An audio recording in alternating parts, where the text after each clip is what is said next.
Good afternoon. Urmila Devi PG college से मैं Rajneesh Pandey BA प्रथम वर्ष के छात्र छात्राओं को अर्थशास्त्र विषय के प्रथम प्रश्न पत्र, जिसका नाम समष्टि आर्थिक विश्लेषण है, के अंतर्गत आज मैं एक नए प्रकरण के साथ उपस्थित हूँ।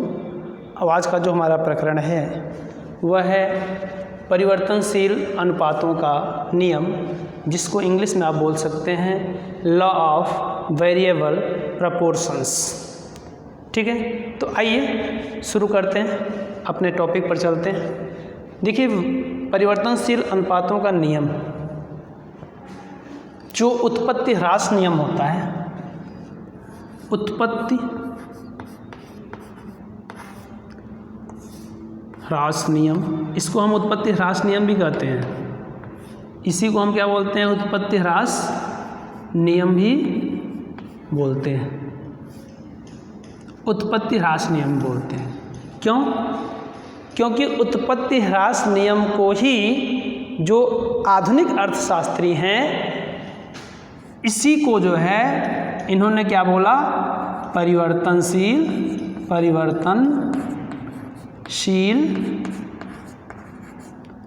अनुपातों का नियम, अनुपातों का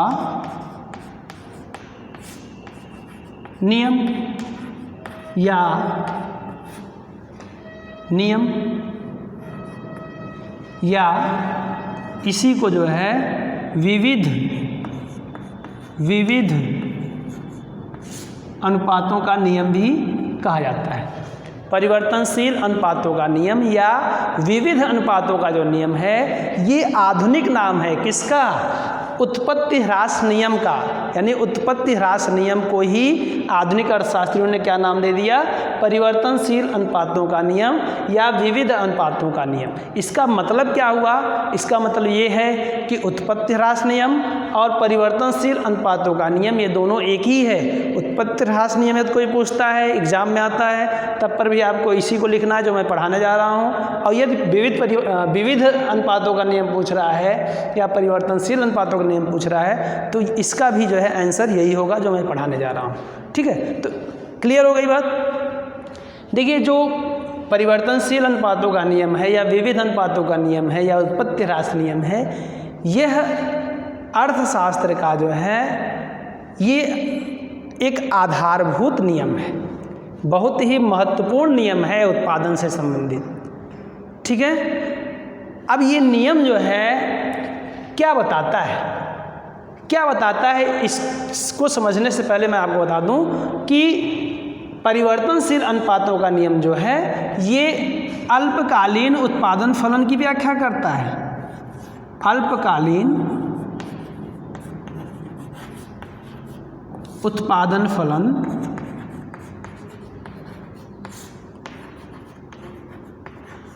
यह जो है नियम अल्पकालीन उत्पादन फलन की व्याख्या करता है। क्योंकि पिछले क्लास में मैंने आपको बताया था कि उत्पादन फलन कितने प्रकार के होते हैं? 2 प्रकार के होते हैं, जिसमें आपका अल्पकालीन उत्पादन फलन और दीर्घकालीन उत्पादन फलन। जिसमें अल्पकालीन जो उत्पादन फलन होता है उसी को हम क्या कहते हैं? परिवर्तनशील अनुपातों का नियम। तो यदि अल्पकालीन उत्पादन फलन का विस्तार में आपको जो है पूछ रहा है क्वेश्चन, तो उसका मतलब भी, इसकी भी व्याख्या जो है इसी नियम से ही होती है। ठीक ना? क्योंकि ये नियम जो है अल्पकालीन उत्पादन फलन की ही क्या करता है? व्याख्या करता है। ठीक है, अब जब मैंने आपको बता दिया कि ये अल्पकालीन उत्पादन फलन की व्याख्या करता है या अल्पकालीन उत्पादन फलन से संबंधित है, या कह लीजिए कि अल्पकालीन उत्पादन फलन ही है, तो ऐसी स्थिति में आपको पीछे की बात जो है तुरंत दिमाग में आ जानी चाहिए। क्या आ जानी चाहिए? स्थिर साधन और परिवर्तनशील साधन, है ना? परिवर्ती कारक और स्थिर कारक। ठीक है, दोनों के बीच के संबंध को यहाँ पे देखा जाएगा। तो यहाँ पर मैं आपको बता दूं कि परिवर्तनशील अनुपातों का नियम क्या बताता है। यह नियम ये बताता है कि यह जो है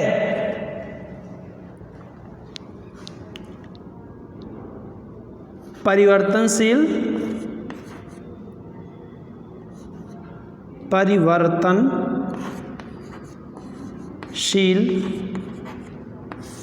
साधन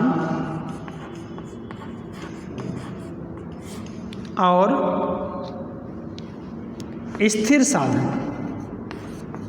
परिवर्तनशील साधन और स्थिर साधन के बीच आनुपातिक संबंध के द्वारा इन दोनों में आनुपातिक परिवर्तन करके उत्पादन पर क्या प्रभाव पड़ता है, उत्पादन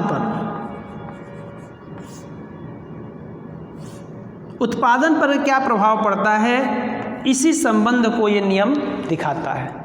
अर्थात परिवर्तनशील साधन और स्थिर साधनों का प्रयोग करके उत्पादन पर क्या प्रभाव पड़ता है इसका, इसी को हम क्या कहते हैं, परिवर्तनशील अनुपातों का नियम। अर्थात इसमें होता क्या है कि एक साधन को स्थिर मान लिया जाता है, एक साधन को परिवर्तनशील मान लिया जाता है, ठीक है, एक या एक से अधिक भी आप ले सकते हैं, यहाँ पर हम एक मान चल रहे हैं। एक साधन को परिवर्तनशील मान लिया जाता है और बाकी सबको क्या मान लिया जाता है, बाकी सबको जो है अन्य साधन को जो है हम क्या करते हैं, स्थिर मान लेते हैं। जब एक साधन अल्पकालीन उत्पादन फलन में आपने यही पढ़ा था, जब एक साधन जो है परिवर्तनशील हो, बाकी अन्य साधन क्या हो, स्थिर हो, ऐसी स्थिति में इन दोनों के अनुपातों के द्वारा, इन दोनों के अनुपातों में परिवर्तन करके उत्पादन पर क्या प्रभाव पड़ता है, इसी का अध्ययन जो है परिवर्तनशील अनुपातों का नियम करता है। अब इसमें जो है इसका नाम परिवर्तनशील अनुपातों का नियम क्यों पड़ा, क्योंकि मैंने आपको बताया कि मान लीजिए लैंड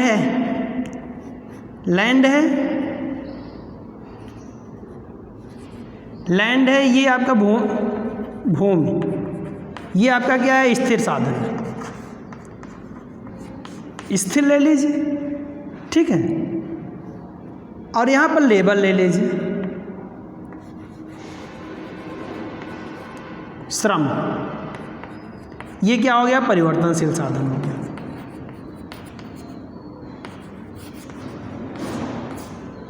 ऐसी स्थिति में हमको करना क्या है कि यहाँ पर जो है ये 1:2, ये मान लीजिए कैपिटल हो गया,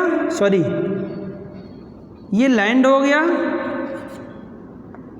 और ये लेबर हो गया,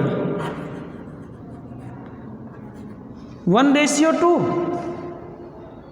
या 1:1 को ही ले लीजिए, 1:1, फिर 1:2, 1:3, 1:4, अर्थात कि लेबर क्या है, यहाँ पर लैंड की हम बात कर रहे हैं, लैंड क्या है, ये स्थिर साधन है, इसमें हम परिवर्तन नहीं करेंगे। मान लीजिए एक इकाई हम भूमि का प्रयोग कर रहे हैं, तो हर स्थिति में उत्पादन के बढ़ाने के क्रम में हर स्थिति में हम क्या करेंगे, एक ही इकाई का प्रयोग करेंगे।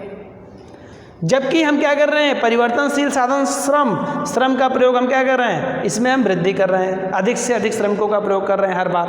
तो ऐसी स्थिति में आप देखिए कि दोनों का जो रेशियो है, यहाँ 1:1 है, यहाँ पर 1:2 हो गया, यहाँ पर 1:3 हो गया, यहाँ पर 1:4 हो गया, अर्थात इसके अनुपात में क्या हो रहा है, परिवर्तन हो रहा है। देख रहे हैं ना, इसके उत्पादन में क्या हो रहा है, इसके जो है अनुपात में क्या हो रहा है, परिवर्तन हो रहा है। फिर हम इसके प्रभाव को देख रहे हैं, कि इसका प्रभाव क्या है। तो इस तरह से जो है, चूंकि इसमें जो है इसके परिवर्तनशील और स्थिर साधनों के अनुपातों में परिवर्तन करके उत्पादन के प्रभाव को देखा जाता है, इसीलिए जो है इसको परिवर्तनशील अनुपातों का नियम कहते हैं।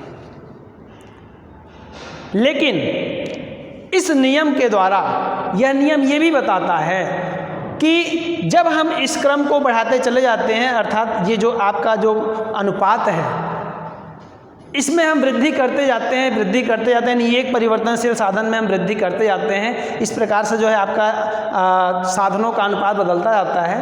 तो एक स्थिति ऐसा आता है कि जो उत्पादन होता है उसमें क्या होता है, उसमें कमी होने लगती है। एक समय तक तो बढ़ता है, लेकिन अंततोगत्वा जो है जो उत्पादन होता है उसमें क्या होती है, कमी होती है, निश्चित रूप से कमी होती है। आप इसी क्रम में बढ़ाते जाएंगे, लेकिन एक ऐसा समय आएगा कि निश्चित रूप से उत्पादन क्या होगा, वो कम होने लगेगा, ह्रास होने लगेगा। ये एकदम निश्चित है, इसीलिए जो है इसको हम उत्पत्ति ह्रास नियम भी कहते हैं। उत्पत्ति ह्रास नियम इसीलिए कहा जाता है क्योंकि उत्पादन में क्या होने लगता है, एक समय के बाद जो है उत्पादन में ह्रास होने लगता है, कमी होने लगती है निश्चित रूप से, इसीलिए इसको उत्पत्ति ह्रास नियम भी कहते हैं। क्लियर हो गया? तो इसका नामकरण किस तरह से हुआ और ये नियम क्या बताता है, किसके किसके बीच संबंध को बताता है, ये बात मैंने यहाँ पर आपको बताई। ठीक है, आइए जो है हम कुछ परिभाषाओं को, कुछ अर्थशास्त्रियों ने इसको परिभाषित किया है, उस पर जो हम चर्चा कर लेते हैं, फिर आगे इसकी व्याख्या करते हैं। ठीक है,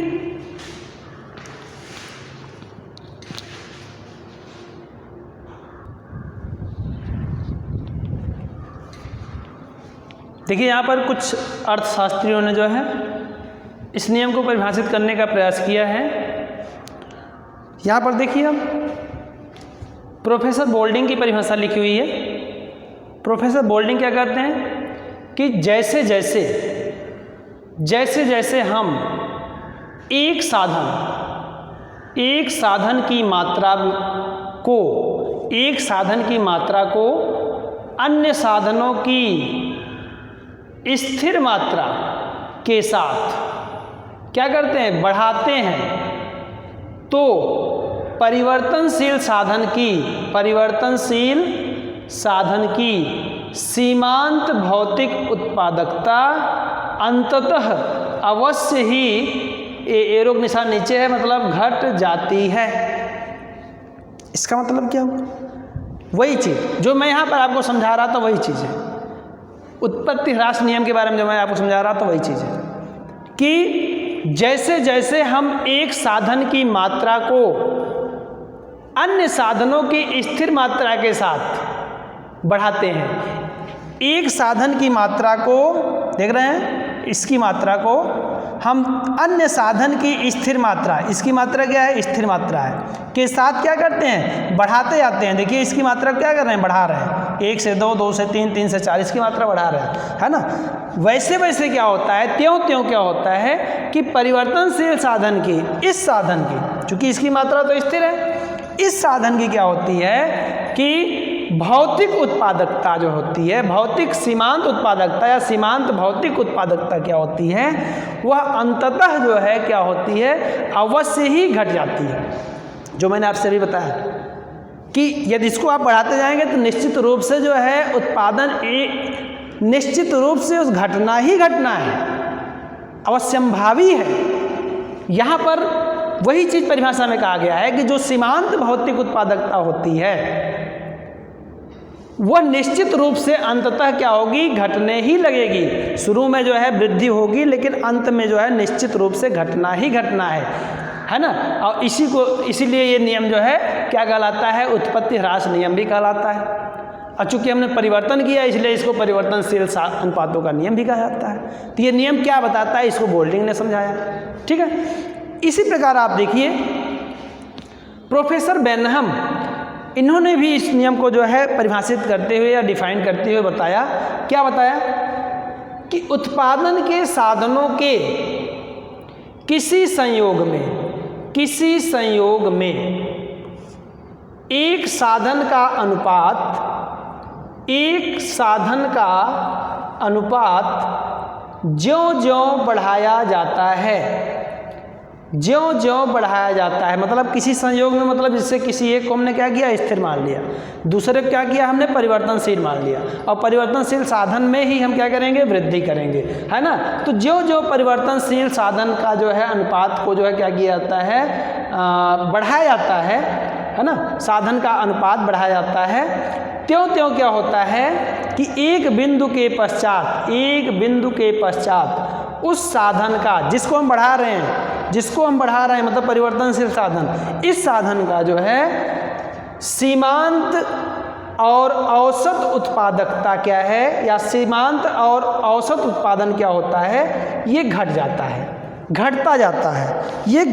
जाता है। मतलब इसको बढ़ाने से, इस तरह से अनुपातों में परिवर्तन करने से, परिवर्तनशील अनुपातों में जो है वृद्धि करने से आप देखें कि अंततोगत्वा जो है जैसे जैसे इसको हम बढ़ाते जाते हैं वो क्या होता है कि उस साधन का जो है सीमांत उत्पादन और औसत उत्पादन दोनों क्या होता है, घटता जाता है। अब बातें वही हैं, अब यहाँ पे शब्द में थोड़ा अंतर है। यहाँ पे सीमांत उत्पादन की बात की जा रही है, औसत उत्पादन की बात की जा रही है। सीमांत उत्पादन घट रहा है, इसका मतलब है कि कुल उत्पादन में कमी हो रही है। क्या हो रही है, कुल उत्पादन में भी क्या हो रही है, घटते दर में वृद्धि हो रही है। वृद्धि भी हो रही है, घटते दर में हो रही है, मतलब उसमें भी क्या हो रही है, कमी हो रही है। कहने का मतलब क्या है, कहने का मतलब यह है कि एक ऐसी स्थिति आती है, निष्कर्ष रूप में हम आपको बताएं, निष्कर्ष रूप में हम आपको बताएं कि ये नियम क्या कहता है। इन परिभाषाओं से क्या हमको निष्कर्ष प्राप्त हो रहा है, निष्कर्ष ये प्राप्त हो रहा है कि इस नियम के अनुसार यदि हम एक साधन में परिवर्तन करते हैं, बाकी हम दो साधन लेते हैं, इस नियम में दो साधन ले रहे हैं, एक साधन को स्थिर और दूसरे को परिवर्तनशील मान ले रहे हैं, और स्थिर साधन के साथ जब हम परिवर्तनशील साधनों में क्या करते हैं, वृद्धि करते हैं, उसकी मात्रा में हम वृद्धि करते जाते हैं, तो इस प्रकार जैसे जैसे इसमें हम वृद्धि करते जाते हैं, अंततोगत्वा जो है आपका MP, AP एंड TP ये क्या होता है, ये घटने लगता है,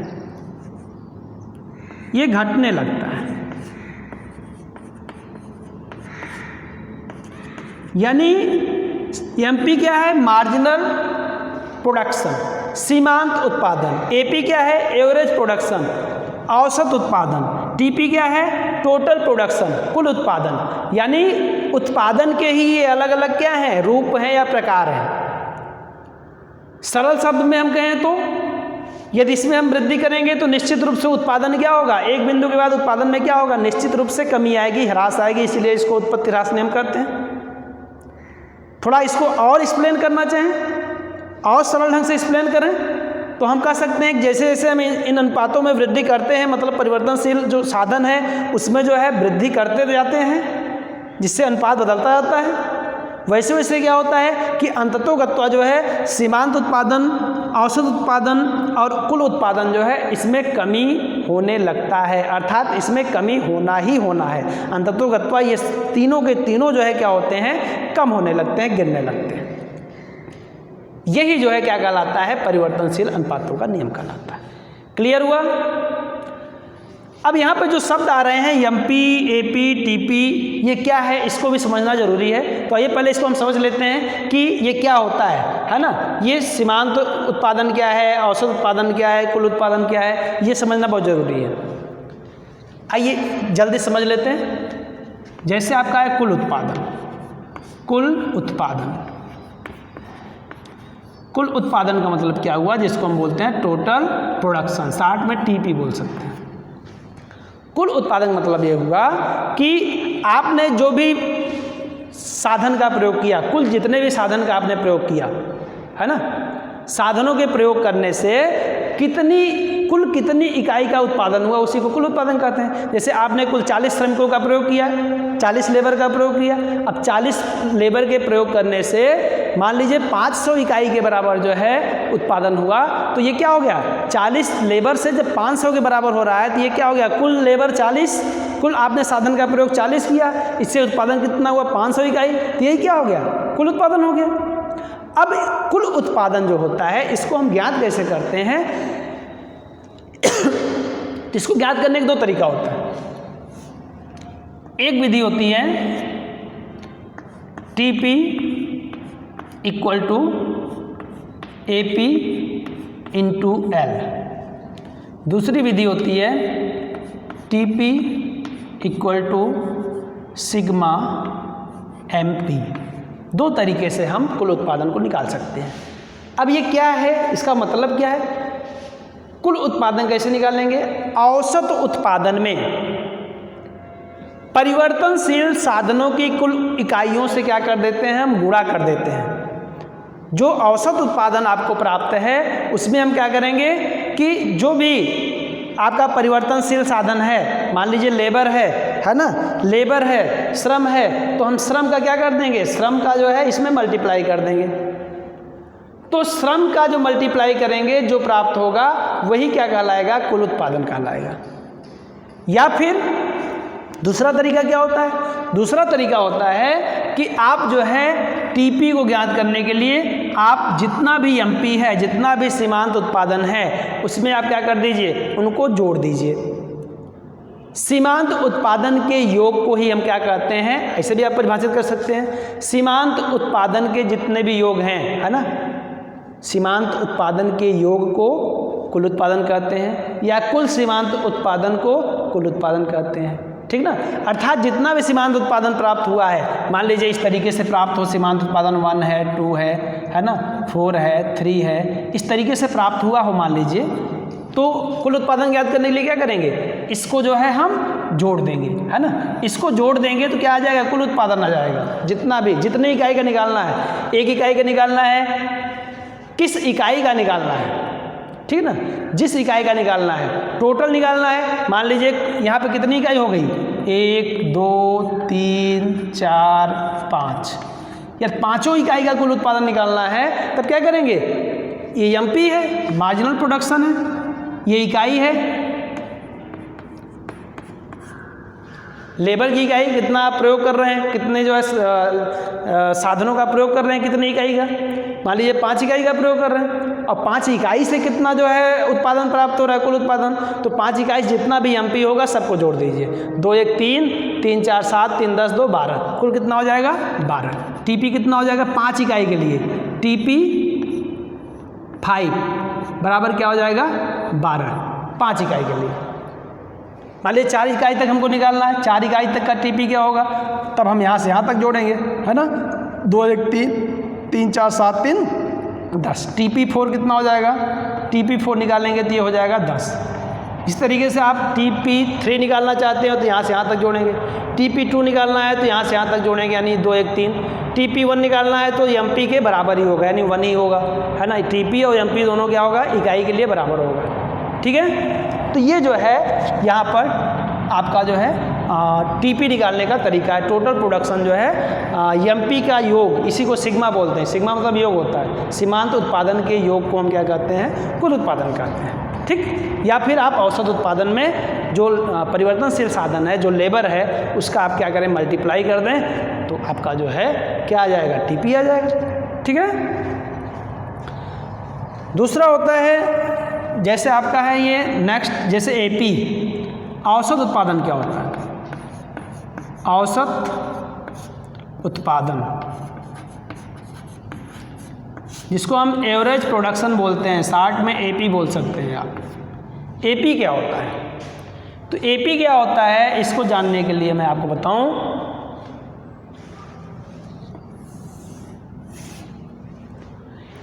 एपी जानने के लिए क्या करेंगे, इसका फार्मूला होता है, इसके नाम से ये एवरेज है, औसत उत्पादन का जो औसत होगा, कैसे निकालेंगे, निकालने का तरीका, जो कुल उत्पादन है उसका जो हमें औसत निकालना, जितने इकाइयों का आपने प्रयोग किया है उसी से क्या कर दीजिए, भाग दे दीजिए, आ जाएगा औसत। अर्थात यहाँ पर जो है एपी बराबर क्या हो जाएगा, टीपी अपान एल, अर्थात कुल उत्पादन में जो परिवर्तनशील साधन है उसकी इकाई से जो है, उसकी कुल इकाई से जब हम भाग दे देते हैं तो हमारा क्या आ जाता है, औसत उत्पादन आ जाता है। यल क्या है, यहाँ पर एल फॉर लेबर, यहाँ पे यल क्या है, लेबर है, श्रम है, लेबर है, लेबर क्या है, परिवर्तनशील साधन है, लेबर क्या है यहाँ पर, परिवर्तनशील साधन है। तो परिवर्तनशील साधन की ही इकाई की हम बात करते हैं, परिवर्तनशील साधन की जितनी भी इकाई होगी, क्योंकि इसी का प्रभाव रहेगा ना, ये तो स्थिर है, इसी का विशेष प्रभाव रहता है ना। तो इस तरीके से जो है आप देखेंगे कि श्रम की इकाइयों से भाग देने पर कुल उत्पादन में जो प्राप्त होता है उत्पादन, उसको हम बोलते हैं औसत उत्पादन। आप देखिए यहाँ पर इसी फार्मूले से तो ये फार्मूला बना है, यहाँ पर जो फार्मूला बना है देखिए इसी फार्मूले से तो बना है, इसी का जो है तिरछा गुणा कर दीजिए, जिसको तिर्यक गुणा बोलते हैं। तो तिर्यक गुणा करेंगे तो क्या हो जाएगा, टीपी बराबर एपी गुणते यल, टीपी बराबर एपी गुणते यल, या यहीं से एपी बराबर टीपी बटे यल, ठीक है, क्लियर, समझ में आ गया। जैसे हमको निकालना है जैसे कुल आ गया कितना 12, टीपी कितना आ गया 12, 5 इकाइयों के लिए टीपी कितना आ गया 12, और 5 इकाइयों के लिए बात की जा रही तो कुल इकाई कितनी हो गई 5, तो 5 से क्या कर देंगे 12 में भाग दे देंगे, है ना। तो 5 में 12 से भाग दे देंगे, कितना आ जाएगा, ये टीपी जो है मान लीजिए हमें कुल इकाई के लिए है ना, AP बराबर आपका टीपी, जितनी इकाई के लिए हमको निकालना है उसी का प्रयोग करना है। जैसे 5 इकाई के लिए कर रहे हैं तो ये 12 हो जाएगा बट्टे कुल कितना हो गया 5, तो क्या करेंगे भाग दे देंगे, कितना हो जाएगा भाई 5 दूना 10, 10.2, 20, 5 चौक 20, 2.4, AP कितना आ जाएगा 2.4। 5 इकाई के लिए हम कर रहे हैं, 5 इकाई के लिए कर रहे हैं। 4 इकाई के लिए हमको निकालना हो तब क्या करेंगे, फिर जो है यहाँ पर 4 इकाई के लिए टीपी कितनी थी, 4 इकाई के लिए 10 थी और आपका नंबर कितना है 4 का प्रयोग कर रहे हैं तो 4 से भाग देंगे, तो ये क्या हो जाएगा 2, 4 2 जा 8 और 2 20, 4 5 जा 2.5 आ गया। तो इस तरीके से जो है आप देखें, इस तरीके से जो है हम औसत उत्पादन निकालते हैं। नेक्स्ट होता है सीमांत उत्पादन। सीमांत उत्पादन, सीमांत उत्पादन जिसको हम मार्जिनल प्रोडक्शन बोलते हैं, MP मार्जिनल प्रोडक्शन, है ना, मार्जिनल शब्द है, MARGINAL मार्जिनल प्रोडक्शन। सीमांत उत्पादन क्या होता है, सीमांत उत्पादन का मतलब होता है कि जब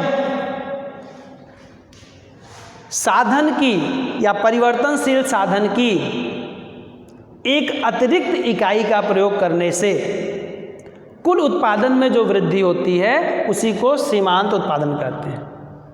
परिवर्तनशील साधन में, चूंकि परिवर्तन हमको करना है, वृद्धि करना है, तो वृद्धि किस में होगा, स्थिर में तो होगा नहीं, परिवर्तन वाले में ही होगा। तो इसीलिए कहा जाता है कि परिवर्तनशील साधन में, परिवर्तनशील साधन की एक इकाई में वृद्धि करने से जो उत्पादन प्राप्त होता है उसी को हम क्या कहते हैं, उसी को हम बोलते हैं सीमांत उत्पादन। और इसको निकालने का तरीका क्या होता है, इसको निकालने का तरीका ये होता है, जैसे हमको n इकाई तक निकालना है, MP कितना निकालना है, n निकालना है। स्मॉल n का प्रयोग कर सकते हैं, कैपिटल N का प्रयोग कर सकते हैं, कोई दिक्कत नहीं है, ठीक है। स्मॉल n का मान लीजिए प्रयोग कर लीजिए, कोई दिक्कत नहीं। MPN हमको निकालना है तो ये हो जाएगा आपका TPN-1, TPN-1 MPN, ये होगा आपका फार्मूला TPN-1।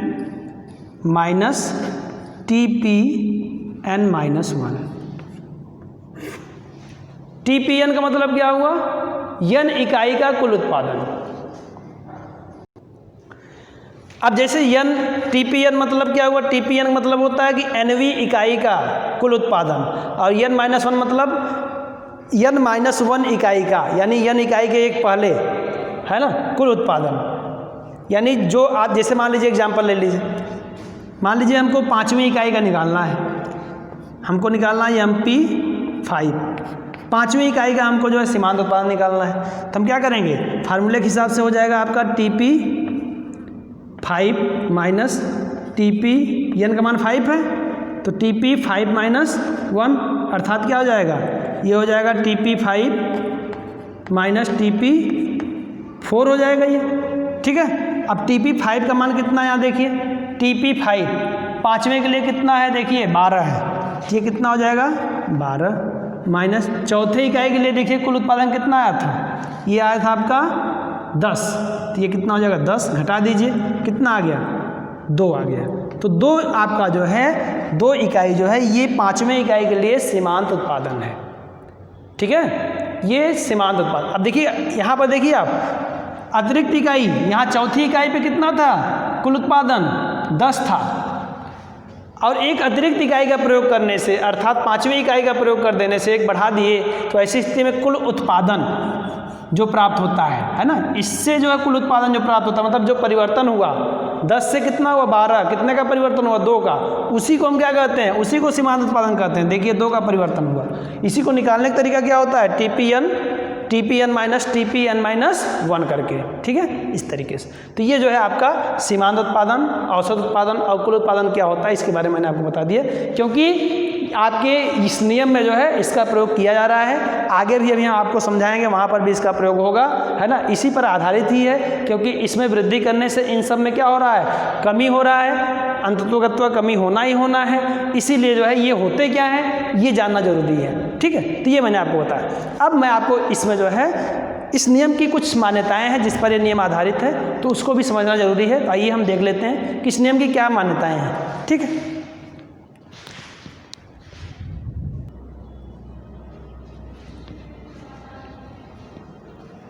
देखिए यह नियम जो है कुछ मान्यताओं पर आधारित है। ये मान्यताएं कौन कौन सी हैं, यहाँ पर मैंने लिख दिया है। पहली मान्यता है कि उत्पादन की जो तकनीक होती है, पूरे नियम में जो उत्पादन की तकनीक होती है, अर्थात टेक्नोलॉजी जो होती है, उसमें नो चेंज, कोई परिवर्तन नहीं होता। उत्पादन की तकनीक में कोई परिवर्तन नहीं होता, अर्थात उत्पादन तकनीक क्या होता है, वह स्थिर होता है, टेक्नोलॉजी में परिवर्तन नहीं होता है ना, सेम टेक्नोलॉजी होता है पूरे नियम के लिए, ठीक है, उसमें चेंजिंग नहीं होता। दूसरा, उत्पादन के जो साधन हैं उसमें कुछ उत्पादन के साधन स्थिर और कुछ जो है परिवर्तनशील उत्पादन के साधन लिए गए हैं। तो कुछ स्थिर और कुछ परिवर्तनशील उत्पादन के साधन यहाँ पे इस नियम में रखे जा सकते हैं या रखे गए हैं, ठीक ना। तो स्थिर और परिवर्तनशील दोनों उत्पादन साधन इसमें प्रयोग किए गए हैं, ठीक है। नेक्स्ट, परिवर्तनशील स्थिर उत्पादन साधन क्या होता है, आपको बता दिया गया है। परिवर्तनशील, तीसरा, परिवर्तनशील साधन की सभी इकाइयाँ क्या होती हैं, समरूप होती हैं। परिवर्तनशील जो साधन है इसकी सभी इकाइयाँ क्या होंगी, समरूप होंगी। ऐसा नहीं है कि यहाँ पे 2 हो जाए, यहाँ पे आपने 2 गुना वृद्धि किया, यहाँ पर आप 5 गुना कर दीजिए, यहाँ 10 गुना कर दीजिए, ऐसा नहीं है। जब भी आप वृद्धि करेंगे इसमें क्या होना चाहिए, इसके आकार, इसकी मात्रा, इसके गुण, सब में समरूपता होनी चाहिए। जैसे आपने लेबर का प्रयोग किया है ना, आपने 2 लेबर से बढ़ा के 4 लेबर कर दिया, तो जो आपने 2 लेबर किया या 2 से बढ़ा के 3 कर दिया, तो जो आपने 3 किया, तीसरा जो लेबर का प्रयोग आपने किया, ऐसा नहीं है कि जो 2 लेबर पहले से काम कर रहे हैं, ये तीसरा लेबर क्या है, ये कार्यकुशलता इसमें ज़्यादा है, क्षमता ज़्यादा है, ये ज़्यादा काम कर सकता है। नहीं, जितने लेबर हैं सब में जो कैपेसिटी है कार्य करने की एक जैसी होनी चाहिए।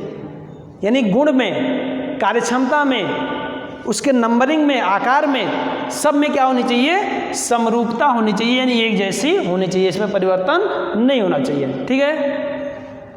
और चौथा मान्यता है, जैसे मैंने आपको पहले ही बता दिया कि ये जो है इसका संबंध किससे है, अल्पकाल से, अल्पकालीन उत्पादन फलन से, है ना। तो ये भी इसकी अगली मान्यता हो गई। और लास्ट मान्यता क्या है कि साधनों के संयोग के अनुपातों में क्या कर सकते हैं, परिवर्तन कर सकते हैं। अर्थात साधनों के जो उत्पादन के साधन हैं उसके संयोग के अनुपातों में परिवर्तन किया जा सकता है। ये उत्पादन के साधन के संयोग हैं विभिन्न, अलग अलग दिख रहा है, और इसमें परिवर्तन किया जा सकता है। देखिए इसके अनुपातों में देख रहे हैं आप, यहाँ 1-1 का अनुपात है, यहाँ 1-2 का अनुपात है, यहाँ 1-3 का अनुपात है, यहाँ 1-4 का अनुपात है। तो अनुपातों में जो है, इनमें जो है परिवर्तन किया जा सकता है। तो ये जो है इसकी कुछ मान्यताएं हैं, और इन मान्यताओं के दिए होने पर ही ये नियम क्रियाशील होता है। अब इस नियम की व्याख्या करने के लिए हम इसको जो है सारणी के द्वारा और रेखा चित्र के द्वारा समझने का प्रयास करेंगे, लेकिन आज के क्लास में नहीं। आज के क्लास में बस इतना ही। अब इसकी जो है सारणी द्वारा व्याख्या और रेखाचित्र द्वारा व्याख्या हम अगले क्लास में करेंगे। तो आज की क्लास में बस इतना ही। धन्यवाद।